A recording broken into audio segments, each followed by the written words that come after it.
Kino présente le chapeau. Le chapeau est un accessoire universellement apprécié porté à travers le monde. Il se décline sous différentes formes selon qu'elles proviennent d'un horizon ou d'un autre. C'est ce qui crée la grande richesse du genre. C'est aux États-Unis qu'on a vu la culture chapelière se démarquer de façon notable. Le plus que célèbre chapeau de cow-boy fut un temps le fleuron des couvre-chefs. La plume amérindienne se portait aussi beaucoup à une certaine époque, mais on la retrouve aujourd'hui de moins en moins sous le crâne des grands sachets.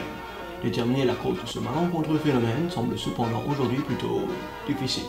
Le modèle à bout pointu est aussi très populaire chez nos voisins du Sud. Le chapeau se développe très vite dans l'histoire de l'humanité. Il est utilisé comme parure et preuve de richesse, puis comme casque, afin de protéger la vie de celui qui le porte. À force d'essais et d'erreurs, on finit par concevoir un modèle qui évite les trous dans la tête. Ce sous-genre voit aussi naître ses variations, et ce en très grande quantité. Notons le modèle prussien qui comporte une arme à même la tête du soldat. Les pirates avaient, eux, une drôle de façon de concevoir la sécurité. C'est chez la royauté que le chapeau atteint son plus haut point de noblesse et de grandeur, ainsi qu'un poids démesuré qui devait rendre malaisé le port de cette masse de métal. Sa Majesté a trouvé une réponse à ce problème en troquant sa couronne pour un nombre incalculable de coiffes, toutes plus jolies les unes que les autres.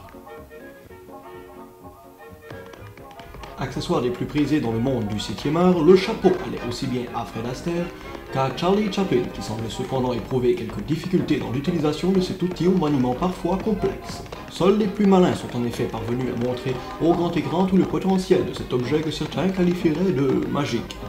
Les autres conviendront à tout le moins de l'importance de ce dernier et de sa valeur tant au cinéma que sur le terrain.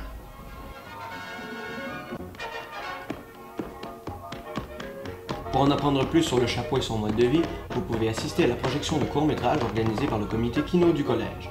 Les réalisateurs doivent inclure dans leur production un chapeau, professionnel ou non, que vous aurez la chance de découvrir le 8 décembre prochain à 19h30 au Café Oxymène. Venez en grand nombre, de préférence la tête bien chaussée, pour rencontrer le chapeau. Mais ayez l'œil, il risque d'être bien caché.